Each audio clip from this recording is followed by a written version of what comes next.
ঈদে কি বাড়ি আসবি না? ঈদে বাড়ি আসবো কিনা বলতে পারছি না বাবা। তোমার অ্যাকাউন্টে টাকা পাঠিয়ে দিয়েছি। বাবা, আমার প্রমোশন হয়েছে, স্যালারিও বেড়েছে, পুরো 1 লাখ। আলহামদুলিল্লাহ। বাবা, একটু লাইনে থাকো। বাবা, তুমি তো বলেছিলে পিতৃঋণ কখনো শোধ হয় না।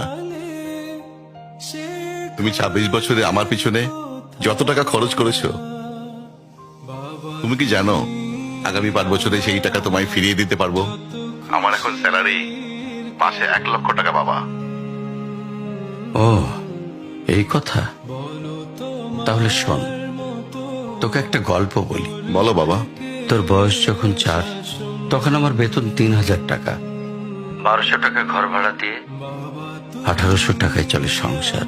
আমি আমার সাধ্যমতো সারা জীবন চেষ্টা করেছি তোর মাকে সুখী করতে, প্রতি ঈদে কোরবানি দিতে। তোকে যেবার প্রথম স্কুলে ভর্তি করালাম, সেবারই প্রথম আমরা আমাদের কোরবানি দিতে পারিনি।